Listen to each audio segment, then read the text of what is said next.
Hey everybody, I'm sitting in my living room. Good morning, welcome to Margaret Being Margaret. First of, I hope, many, many years of chatting with you here. I was downstairs in my little niche and thought, I can't stay here for another second. It's getting, all through my own fault, it's getting claustrophobic.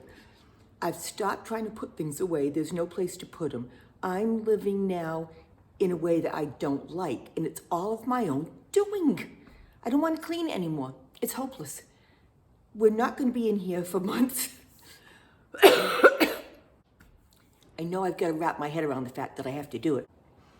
I'm kind of thinking that I should pick up some more boxes, box up a lot of the things that I have out. I'm not using that much. And if I just box them gently, I can put them in the basement under here. And then downstairs over there will be livable.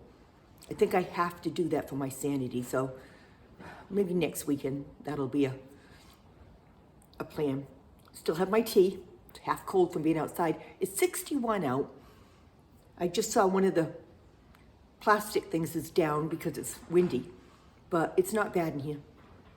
I told Michael that as soon as this place is windows, I'm putting a bed up here and sleeping up here when I can. I know it's not right, but if I can have windows and I'll be able to go straight through because it should be more open then for the bathroom, it's happening.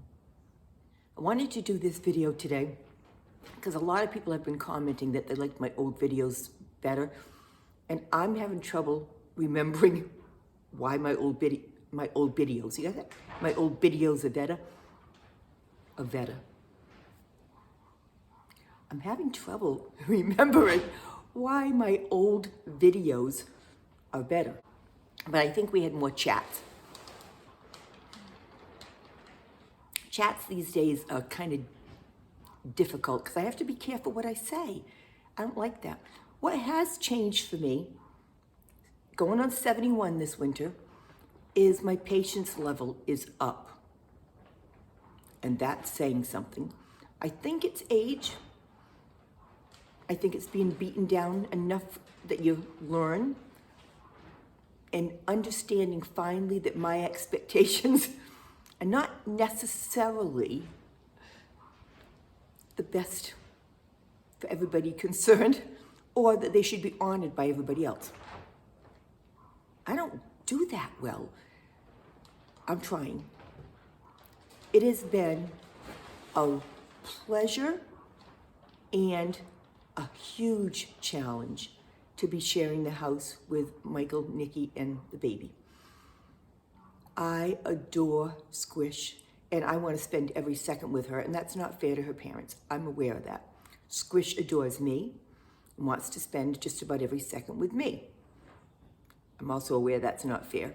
So trying to walk away when she's got her arms up and trying to stay downstairs when I really want to go rushing up the stairs when I hear her is a never-ending internal battle. It'll be so much better when I'm over here and I don't hear everything and I've got someplace to go that I want to be. So that's my first thing. Michael struggles with his mom being here, as he should and we would expect. Nikki does a phenomenal job of putting up with her mother-in-law. And it was so funny. Yesterday I said something to her that was an opinion, and she was so good. She just looked me straight in the eye and said something to the effect of, I'm going to think about that and do what I think is best. And I smiled so big and said, I am so proud of you. And she just looked at me when I said, was that hard for you to just stand your ground? Or are you tired of me? Or are you so comfortable with me that you can do it? And she said, all three. But that's awesome. And I think that's what makes it okay, because she knows I'm not going to take offense. And I think at this point she knows she doesn't even care anymore if I take offense because the quarters are close. So all in all, we're doing okay. But What a learning curve to be this age where I was doing exactly what I pleased, exactly all the time in my own head, which, by the way, that's not all that good for any of us, I don't think. And now stepping back and trying to be a better person, that's a challenge. But I think we all have those kind of challenges. What would you rather have? Would you rather be completely alone? Or would you rather make sacrifices, or maybe, how else can I word that? Change things up to have other people around you. With me, it's 50-50 because I like being alone. If it were just for Michael and Nikki, I probably wouldn't have done it because they're adults. For Squish, all bets are off. This is where I want to be. So this is a very different stage of life. Just when I thought I had it figured out, you get slapped up the side of the head with something else. Now I know that's life, and I think it's happening to all of us. I feel that I wasn't prepared well for this stage of life. I'm adjusting, but I didn't know I'd still have some of the angst that I had when I was young. I didn't know what would matter to me now. I mean, none of us do, I know that. Some of what still matters makes me angry because it shouldn't matter anymore. And you still bring, or I still bring, some of my old insecure self into it. My living room couch isn't all that comfortable right now. I know we're all navigating it. I think some of you are probably navigating it more successfully than I am. Other thing, I want to talk a little bit more about my son, Dennis. I don't know if it's appropriate, but you know, the questions that I have are the same ones that you have. Dennis, my firstborn, I was way too tough on. I thought he was perfect. What a horrible thing for a mother to do to a child. I was strict. I was stern. He knew I loved him probably too fiercely. I waited 7 years to have Den. I had a couple of miscarriages. My boys were so wanted that I somehow almost smothered them with love. Dennis is a really, really smart boy and man, and I pushed that. You know, he was always in the most advanced of everything. He did it. He was fine, but I wonder about the pressure. And he couldn't go places that his friends went because I didn't allow him to go places without adult supervision. Now, all of that could be considered good parenting,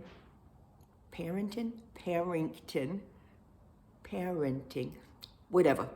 I was hopefully a decent mom. But by the time he was 16, he had had enough. And he started to fight back. We get that. But I fought just as diligently as he did. It wasn't graceful. We had a very tough high school year. And Den was somewhat entitled because I loved him too much or coddled him too much.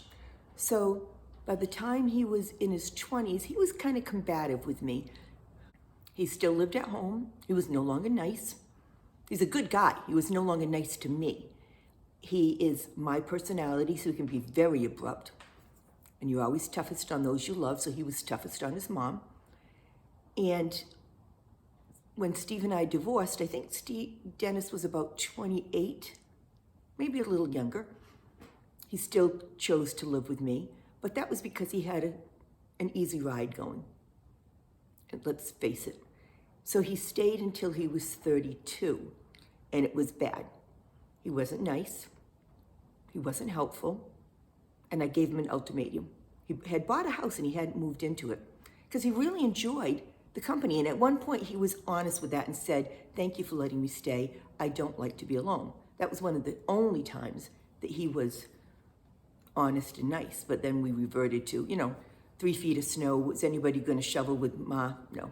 And Michael was not around at that time. He was living in Colorado. So I gave who did I give the ultimatum to? I gave Dennis the ultimatum that he had to move out into his home. He had had it for 9 months. And he had said, "If you make me do that, I'll never speak to you again." I know he meant it. I knew then that he meant it, and I followed through. Would I do that today? Yeah, I would. Does it break my heart every day? Most days. Yeah. He doesn't know his niece. I don't even know if he knows he has a niece. The one thing that puzzled all of us is he walked away from everybody. He walked away from his dad, Steve. He walked away from his cousins, who he was very close to, aunts and uncles that he loved, and he has not said a word to any of us, I think in 14 years. And there's no coming back from it. You know, everybody says they hope he will someday come around. I know, Dennis, he won't. So when I did the thing the other day where, you know, I just said happy birthday via email, hopefully, I know what I'm up against. Should I have gotten him a card? Yeah, I just didn't get to it. Life is in the way. And you know, there are times when you go, is it worth the fight? Well, of course it's always worth the fight. He's my firstborn and I love him. But I'm not gonna put myself in knots like a pretzel anymore. So that's the Dennis story. It never stops hurting, but I've got a life that I really, really love. Would it be better with him in it? I truthfully don't know, because I don't know what that would look like. And I don't know that Michael would accept it. I think it would hurt Michael very, very much, because he closed that door a long time ago too. So I don't see that changing, but you know, when I mention Dennis, no, I do it with love, but with great, I'm resigned to what is, and I don't think it will ever change. I'm not looking for pity. I'm trying to explain it in a way that hopefully you all understand it, and those of you who are in the throes of it can take something away from that. The next subject, they're all painful today, is my ex-husband. And I won't go into a lot of detail, it's not fair. But he's a hoarder and he's very ill.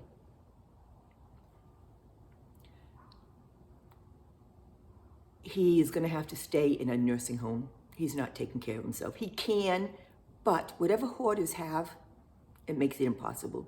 Michael has been dealing with that, and if you're not aware of the hoarding illness, wow, I've dealt with it most of my life with Steve. He always had the tendencies. I always saw all those things that go with it, but I hid it very well, and I covered for him, and I cleaned it behind him, and I made excuses for him, and nobody else ever saw it. Nobody else will ever understand what I dealt with.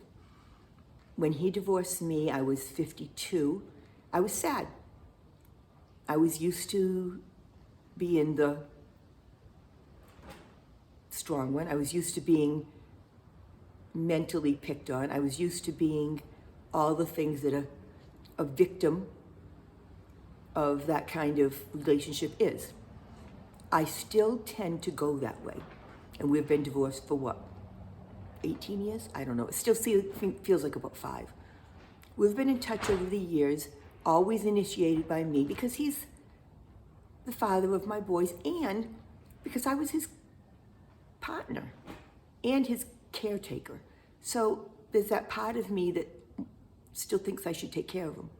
At this point, Michael is, I've said, overwhelmed, trying to step in with his dad, who he doesn't want to step in for. It's not been a nurturing, wonderful father relationship. Michael loves his dad. I think his dad loves him as much as someone in that situation can.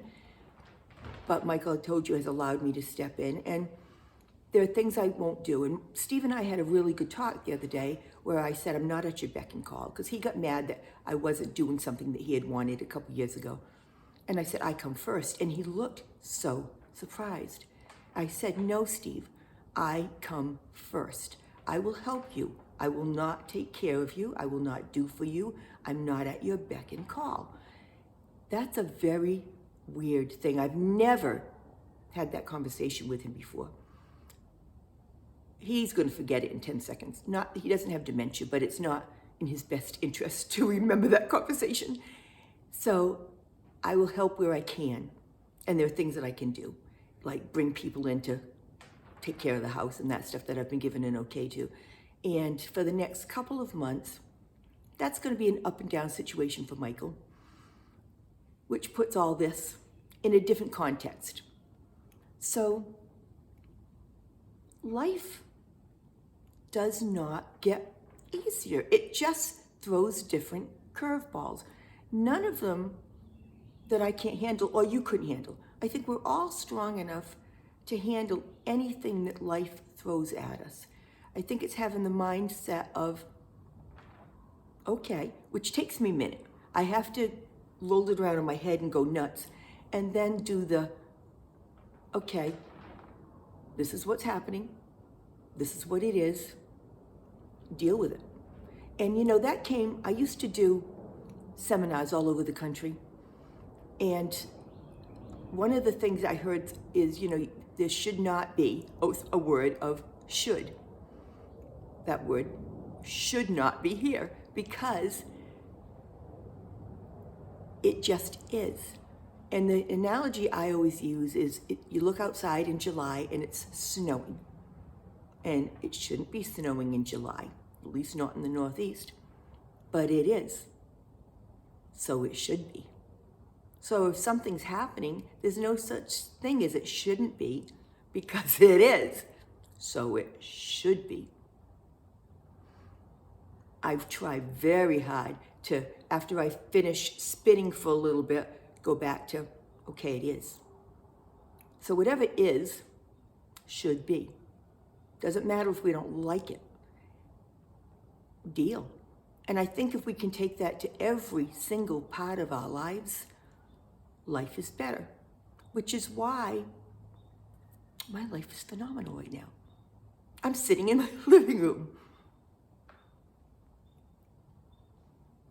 This is what should be happening.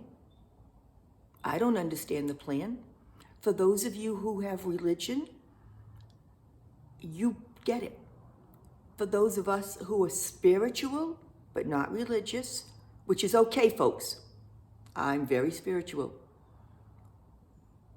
We also get it. It might take us a little longer to get there, but we get it. And for those of us still struggling with it, you will get it. You know why? We have no choice. Isn't it very, very strange to be in this stage of life? To be happy? I think we are, most of us.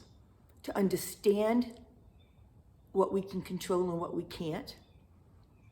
And still have that little remnant of trying to direct the traffic of our lives. It doesn't work. I'm obviously at a 4-way stop right now, and I gotta wait for somebody to go. It is happening, so it should be happening. I have a granddaughter who's screaming so much she's making me crazy, but I have a granddaughter. I have a son and a daughter-in-law in my life. I have a roof over my head, enough food in my belly. This is the way it should be, right? Because it is. Thank you all. I love your comments. I love being in touch with you. This makes my life richer. And I hope it does for you too, and I hope we keep it going for a good long time. Thanks for listening. I'm done.